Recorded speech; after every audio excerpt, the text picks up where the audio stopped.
다 같이 일어나셔서 에베소서 3장 14절에서 21절에 있는 말씀 다 같이 교독하시겠습니다. 이러므로 내가 하늘과 땅에 있는 각 족속에게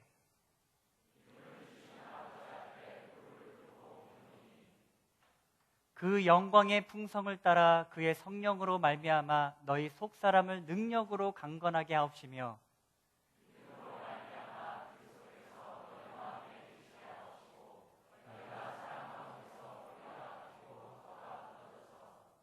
능히 모든 성도와 함께 지식에 넘치는 그리스도의 사랑을 알아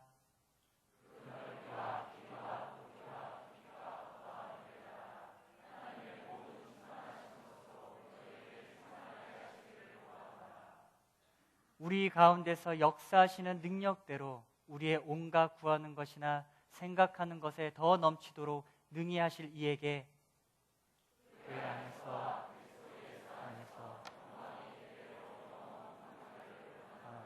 아멘. 우리 자리에 앉으시면서 좌우에 계신 분들께 이렇게 인사하겠습니다. 형제님, 자매님은 하나님의 은혜를 입으신 분입니다.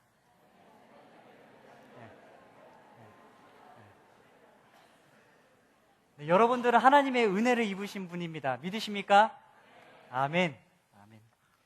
오늘 저는 여러분과 제자인과 팬인가 라는 제목으로 말씀을 나누려고 합니다.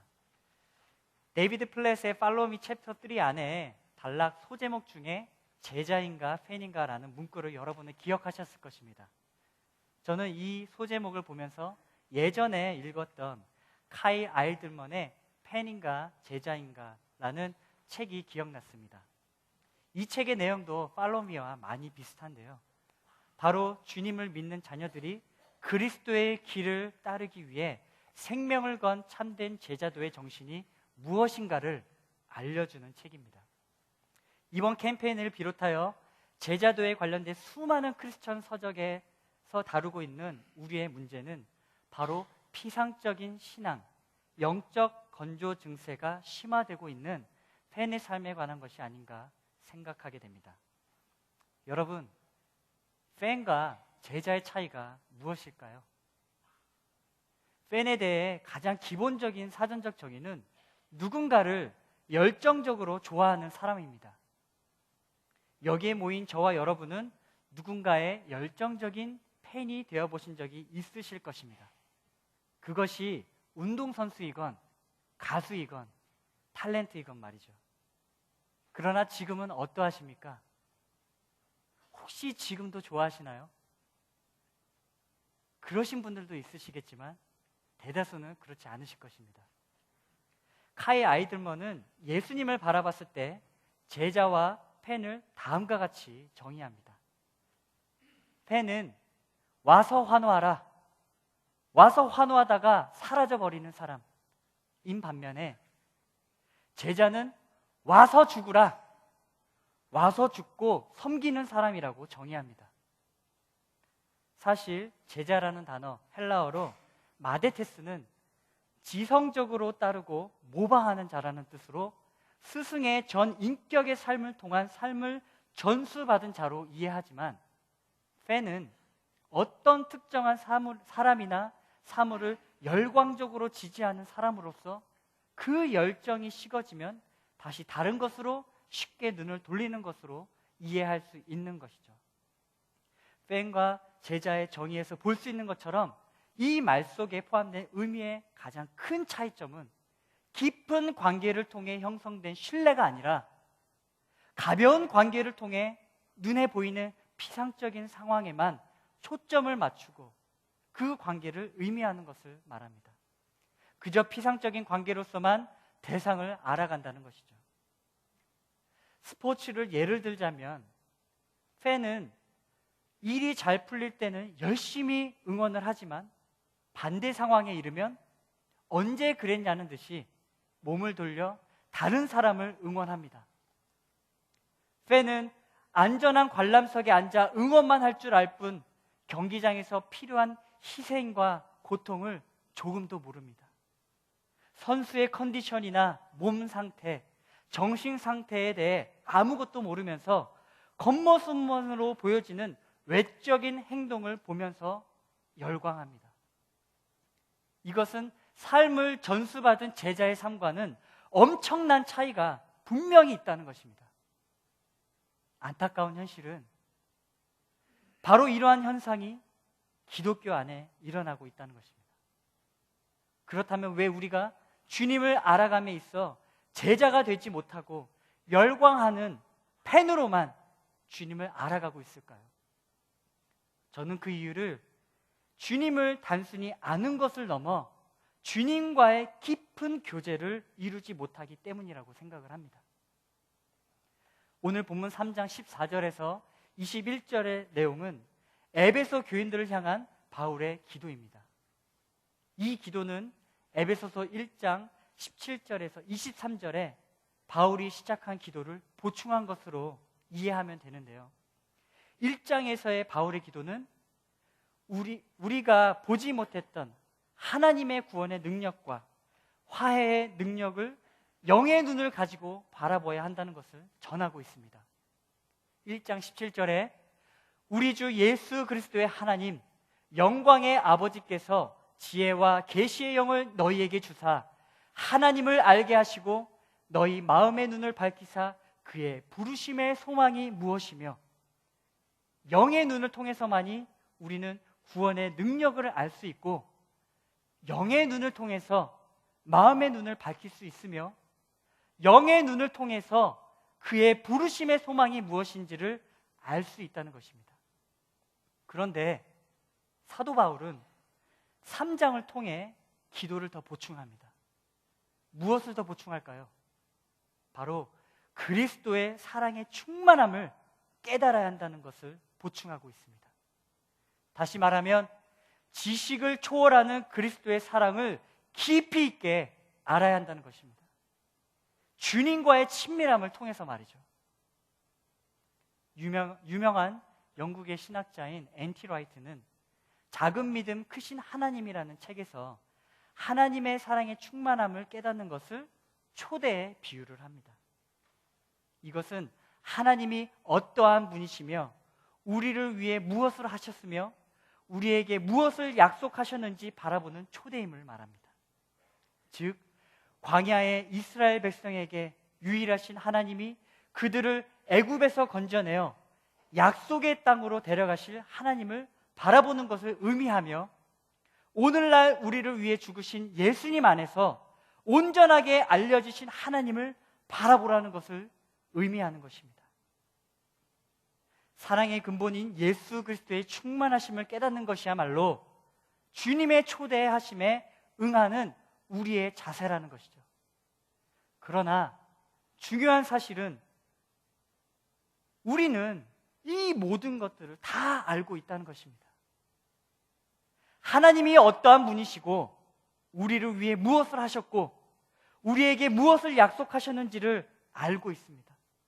더 나아가 우리의 삶의 영역에서 입으로만 주여 주여 하지 말고 진정으로 주님께 나아가야 할 것을 알고 있고 풍요와 쾌락의 상징인 바알을 경배해서도 안 된다는 것을 우리는 알고 있습니다. 그리고 어둠의 자녀로 살아서는 안 된다는 것 또한 우리는 너무도 잘 알고 있습니다. 어디 그뿐입니까? 주님이 허락하신 고난의 길에 동참해야 한다는 것 또한 너무나 잘 알고 있지 않습니까? 그런데 왜 팬에서 제자로 그렇게 몸이 반응하지 않는 이유가 무엇일까요? 왜 우리는 하나님을 온전히 믿지 않을까요? 오늘날 우리가 겪는 이러한 문제처럼 사도 바울도 에베소 교인들의 이러한 점을 답답하게 생각하고 있다고 저는 생각합니다. 사도 바울은 다른 것보다도 우리가 알아야 할 것은 예수님을 분명하게 알아야 한다. 더 깊이 알아야 한다고 말합니다. 즉 주님의 자녀된 너희는 팬으로서 주님을 알아서는 안 되며 팬으로서 주님과 관계를 형성하면 안 된다고 설명하고 있습니다. 18절 19절에 사도 바울은 능히 모든 성도와 함께 지식에 넘치는 그리스도의 사랑을 알고 그 너비와 길이와 높이와 깊이가 어떠함을 깨달아 하나님의 모든 충만하신 것으로 너희에게 충만하게 하시기를 구하노라. 여러분, 지금 사도 바울은 에베소 교인들을 위해 감옥에서 기도하고 있는 것입니다. 바울이 이들을 생각할 때 에베소 교인들은 주님을 믿고 주님이 어떠한 분인지는 알지만 정작 중요한 핵심을 모른다는 것입니다. 그들은 그리스도의 사랑의 너비와 길이와 높이와 깊이가 어떠한지 알지 못하고 있다는 것이죠.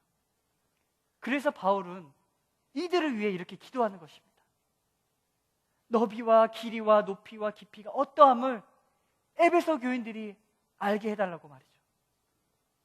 제가 이 시간에 여러분께 질문하도록 하겠습니다.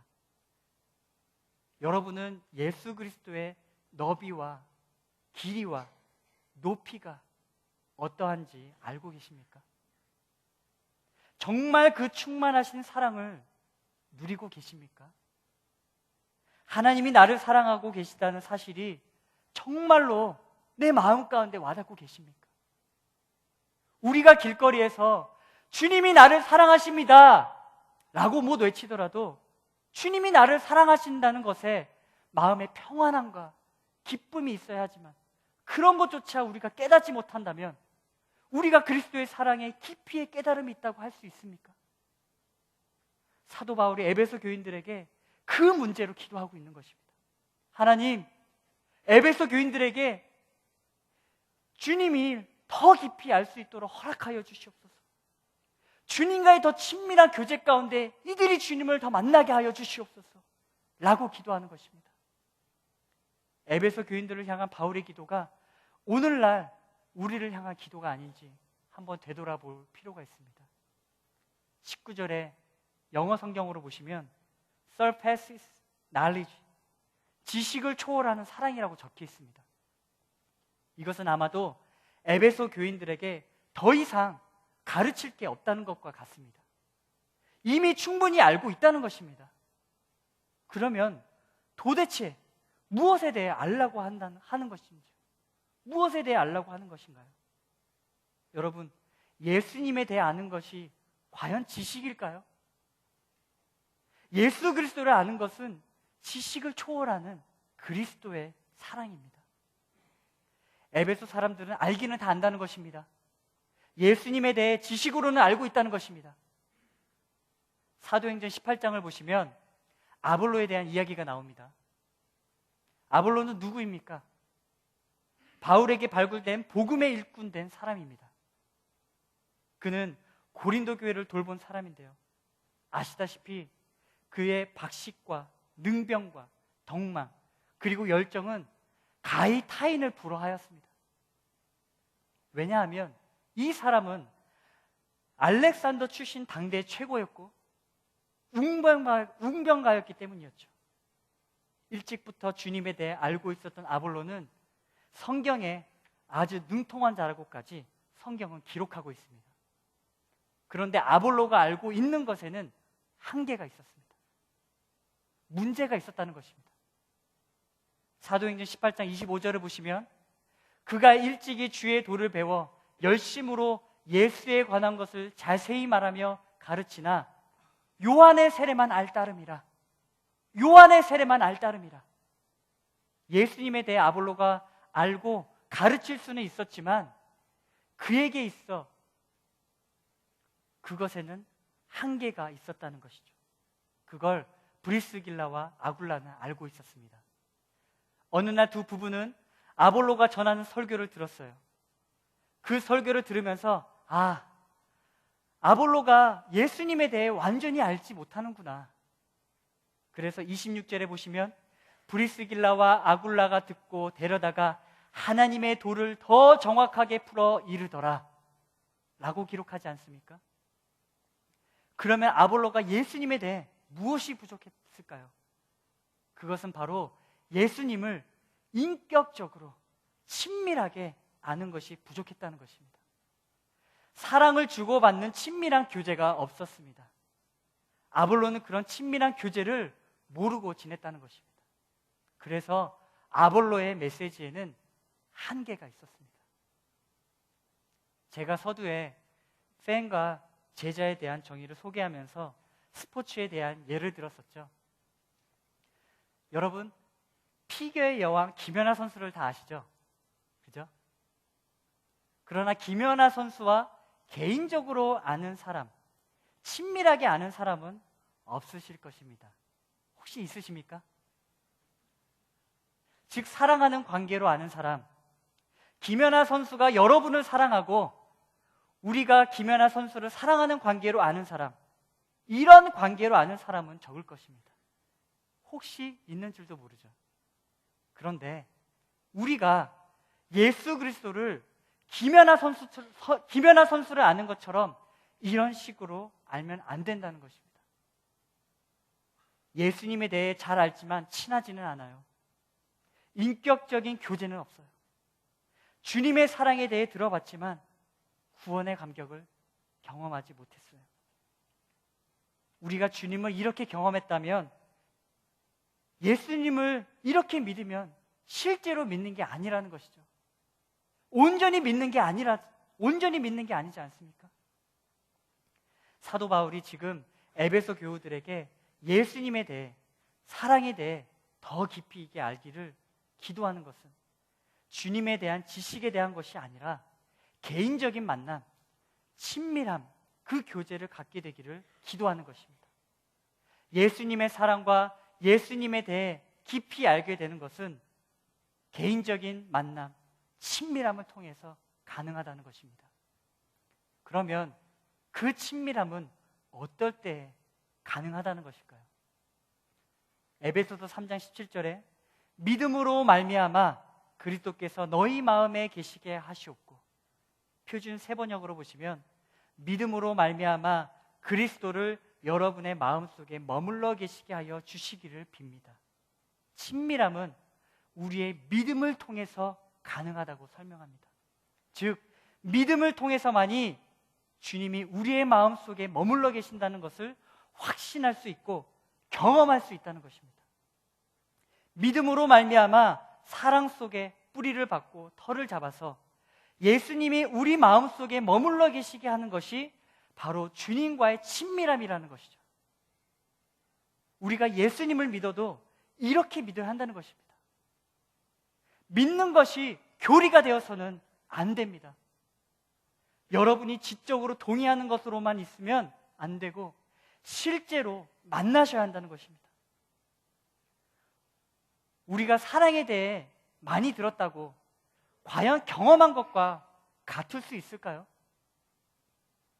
사랑에 관한 소설을 읽은 것과 체험한 것은 천지 차이입니다.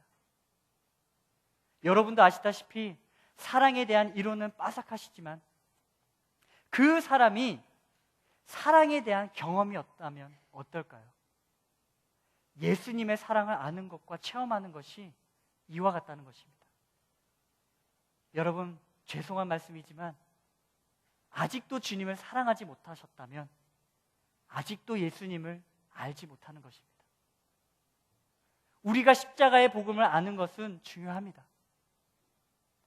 예수님이 우리의 죄를 위해 죽으시고 고난과 보배로운 피를 흘리셨습니다.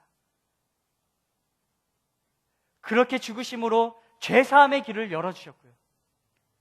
누구든지 주님을 믿으면 죄사함을 받고 자녀가 되어 천국 열쇠를 받게 되지 않습니까? 이것은 곧 상속자가 되는 것이고 영원한 축복을 받게 된다는 놀라운 하나님의 은혜이고 복음입니다. 그런 놀라운 복음을 믿게 된 것은 예수님이 오시게 되는 축복을 위해서 너무도 중요한 것입니다. 만약 우리의 마음에 주님이 오신 것을 경험하지 못하면 교리적으로 십자가의 복음만 알고 믿는 것에 그치게 된다는 것입니다. 그것이 우리의 삶을 변화시키기가 어렵다는 것입니다. 분명 주님이 나를 위해 죽으셨다는 것을 알아요. 내가 구원받은 것, 내가 천국에 간다는 것을 믿어요. 그런데 내 삶이, 내 성질이 바뀌지 않는다는 것입니다. 주님이 우리 가운데 오시는 것을 아는 것에 멈추게 된다면 우리의 삶 속에 죄의 유혹에서 승리하지 못한다는 것입니다. 우리가 아는 것에만 멈추게 된다면 내가 정말 구원받은 것인가? 라는 질문에 헤매게 될 뿐입니다. 그러면 여러분은 다시 자신에게 이러한 질문을 하실 것입니다. 그럼 내 안에 복음의 불완전함 때문인가? 절대 그렇지 않습니다. 복음은 우리의 삶을 변화시킵니다. 문제는 우리가 속죄함을 받는 것에만 머물러 있기 때문입니다. 하나님은 우리를 향한 계획이 예수님이 실제로 우리 마음에 오시고 우리를 아는 자리에까지 인도하시는 것이 주님의 계획입니다. 주님이 우리 가운데 오신 것을 알고 나면 여전히 옛날처럼 살 수 있는 사람은 없습니다. 주님이 내 안에 계시는데 어떻게 우리가 그렇게 할 수 있겠습니까? 주님은 우리에게 약속하셨습니다. 우리와 함께 하시겠다고. 단순히 우리를 위해 죽어주셨다고만 말씀하지 않으셨거든요. 분명 우리와 함께 하시겠다고 약속하셨습니다. 왜냐하면 주님은 우리를 위해 십자가에 못 박혀 죽으셨지만 3일 후에 부활하셨다는 것이기 때문이에요. 여러분과 제가 주님이 우리를 위해 죽으셨다는 것에만 초점을 가지고 계시다면 이제는 부활하신 주님이 우리와 함께하고 계시다는 사실로 넘어가야 합니다. 요한복음 14장 18절에 나는 너희를 고아처럼 버려두지 아니하고 너희에게 다시 오겠다. 마태복음 28장 20절 후반부에 내가 세상 끝날까지 항상 너희와 함께 있을 것이다. 그리고 고린도후서 13장 5절에 너희는 믿음 안에 있는가? 너희 자신을 시험하고 너희 자신을 확증하라. 예수 그리스도께서 너희 안에 계신 줄을 너희가 스스로 알지 못하느냐? 그렇지 않으면 너희는 버림받은 자니라. 주님은 단순히 우리를 위해 죽으시겠다고만 말씀하지 않으시고 우리와 함께 하시겠다고 하신 약속을 믿으셔야 한다는 것입니다. 그 사실을 기억하셔야 합니다. 그러면 어떻게 그걸 믿을 수 있다는 것입니까? 어떻게 믿음을 통해서 우리 마음속에 머물러 계신다는 사실을 경험할 수 있을까요? 이것은 바로 성령 하나님을 통해서 가능하다는 것입니다. 성령 하나님이 믿게 해주십니다. 요한복음 15장 26절에 내가 아버지께로부터 너희에게 보낼 보혜사 곧 아버지께로부터 나오시는 진리의 성령이 오실 때에 그가 나를 증언하실 것이요 주님이 내 마음에 계시구나 하면서 주님을 바라보게 하고 음성을 듣게 하는 것이 바로 성령이 하시는 일이라는 것입니다. 여러분, 믿음을 통해 주님이 우리와 함께 하심을 알 수 있게 하는 것은 성령 하나님이에요. 그분은 귀에 들리지도 잡히지도 보이지도 않습니다. 자신을 드러내지 않고 오직 예수 그리스도의 하나님 되심과 메시아 되심, 그분의 인격과 사역과 십자가와 부활과 재림에 대해 증언하는 분이시라는 것입니다. 하나님께서 보혜사 성령님을 우리 가운데 보내주신 이유는 우리의 힘으로 예수님을 믿을 수 없기 때문이에요. 우리의 힘으로는 지성에서 감성으로, 감성에서 행동으로 넘어갈 수 없기 때문이에요. 우리의 힘으로 그분을 사랑할 수 없기 때문입니다. 예수님을 믿는다는 것은 전적인 성령 하나님의 역사라는 것입니다. 왜냐하면 요한복음 15장 16절에 너희가 나를 택한 것이 아니요 내가 너희를 택하여 세웠나니, 우리가 주님을 택한 것이 아니기 때문이죠. 에베소서 3장 16절에 성령으로 말미암아 너희 속사람을 능력으로 강건하게 하시오며, 우리 안에 속사람을 강하게 하시는 것은 성령 하나님을 통하여 그분을 통해서 하신다고 기록하지 않습니까? 결국 예수님의 사랑, 예수님을 아는 것, 예수님과 깊이 교제할 수 있는 것은 바로 성령의 일하심을 통해서 가능하다는 것을 사도 바울은 우리에게 설명하고 있습니다. 여러분, 우리는 주님을 보지도 만지지도 못해서 주님을 믿을 수 없다고 하지만 주님을 본 사람이 주님을 죽이지 않았습니까? 예수님을 죽인 사람은 그분이 하나님의 아들이라는 것을 보지 못하고 육의 아들로만 바라보았기에 주님을 죽이게 하였다는 것입니다. 또한 주님의 제자는 어떠합니까? 그들은 주님이 사역하시던 3년의 시간 동안 옆에서 예수님이 수많은 병자를 고치시고 살리신 것을 직접 눈을 통해서 보았지만 결국 그들은 오순절날 성령을 받고서야 주님을 알게 되지 않았나요? 사도행전 2장 33절을 보시면 베드로가 11사도와 함께 서서 이렇게 설교합니다.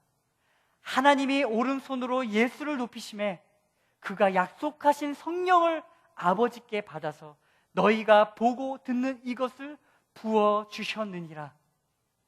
여러분, 성령의 불이 임하였다는 것은 지식의 충만함을 설명하는 것이 아니라 인격적인 하나님과의 만남을 우리에게 말씀하고 계십니다. 바로 이것이 사도 바울이 에베소 교인들을 향한 기도였다는 것이죠. 인격적인 주님과의 만남을 통해 이루어질 친밀한 사귐을 가질 수 있도록 말이죠. 결국 예수님에 대해 아는 것이 그동안 피상적인 지식으로 알아왔다면 이제는 인격의 만남의 장으로 그리스도의 사랑을 체험하라는 것입니다. 그것은 바로 믿음으로 압니다. 믿음을 이끄시는 분은 성령 하나님이시고요. 근본적으로 여러분 안에 주님이 이미 와 계십니다. 열쇠는 여러분이 가지고 계십니다. 그러므로 저와 여러분들이 그 열쇠를 가지고 해야 할 일은 주님의 임재를 사모하여 날마다 주님과의 교제의 끈을 이어가셔야 한다는 것입니다. 오스왈드 챔버스 목사님이 쓰신 주님은 나의 최고봉에 보면 3월 9일자 글에 이렇게 적혀 있습니다. 예수 그리스도를 위해 수고하는 사역자는 많으나 예수님과 함께 동행하는 사역자는 적다 라고 말씀을 하십니다. 주님을 위해 일하는 사람은 많아요.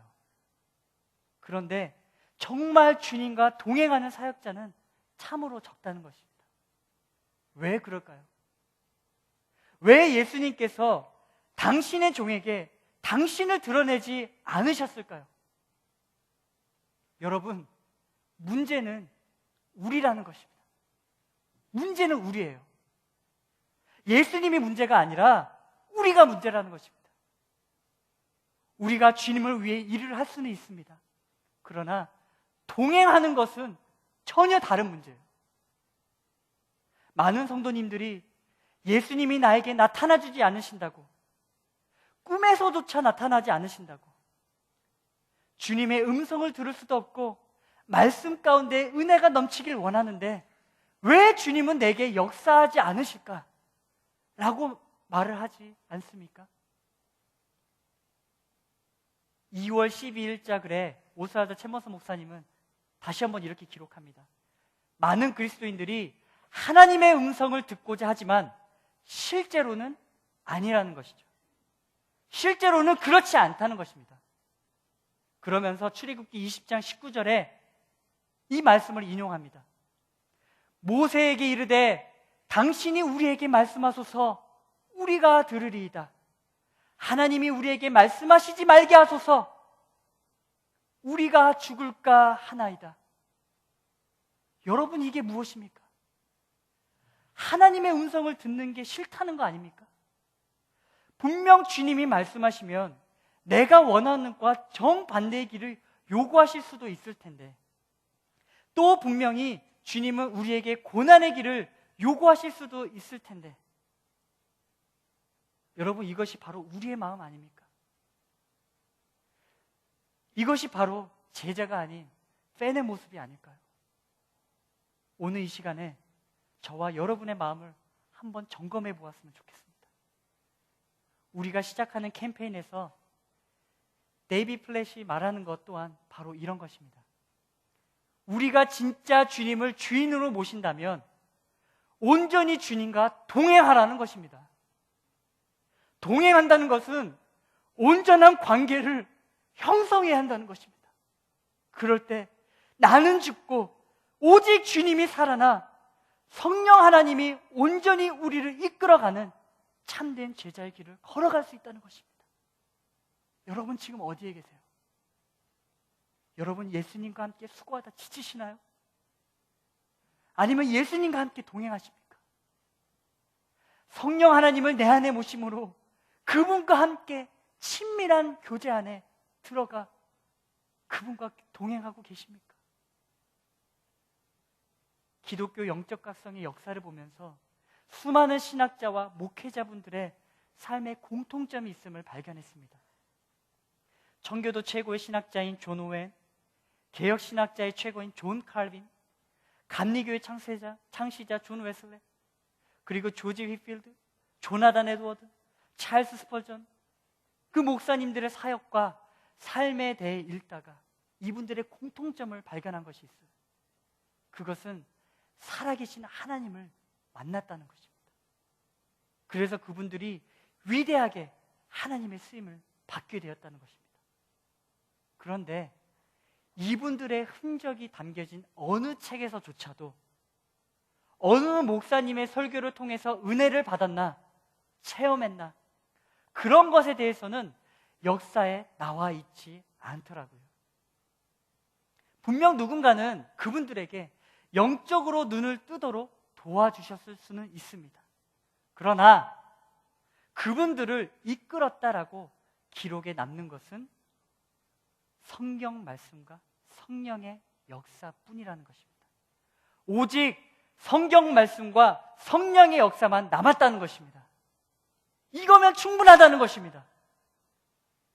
사랑하는 여러분, 여러분이 주님을 만나는 일에, 주님과 친밀하게 교제하는 일에 말씀과 성령의 역사면 충분합니다.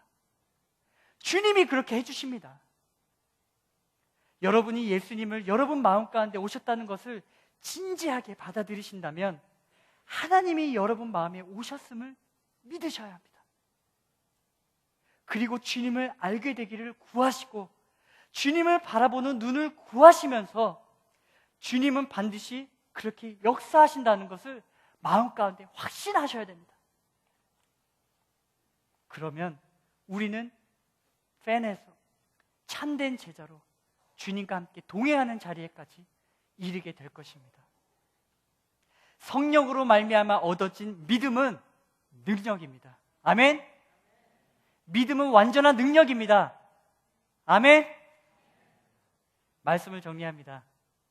여러분, 우리는 주님을 아는 것에만 머물러 있으면 안 됩니다. 팬처럼 피상적인 신앙에 머물러 있으면 안 돼요. 주님을 열광하는 팬이라면 이제는 아는 것을 넘어서 지식을 초월하는 그리스도의 사랑을 깨달아 그분과의 친밀한 교제 안으로 들어가셔야 합니다. 그리고 믿음을 통해 주님이 내 안에 계심을 확신하셔야 합니다. 이것을 믿으셔야 합니다. 성령 하나님이 분명히 여러분을 도와주실 것입니다. 그분은 믿음을 통해 인격적인 만남의 장으로 여러분을 초대하고 계십니다. 그분은 과거에도 일하셨고 지금도 일하고 계시며 앞으로도 일하실 것이기 때문입니다. 여러분, 주님을 위해 수고하는 자로 남지 마시고 주님과 동행하는 참된 제자의 길을 걸어가시는 저와 여러분이 되시길 예수님의 이름으로 축원드립니다. 아멘. 다 같이 잠시 기도하겠습니다.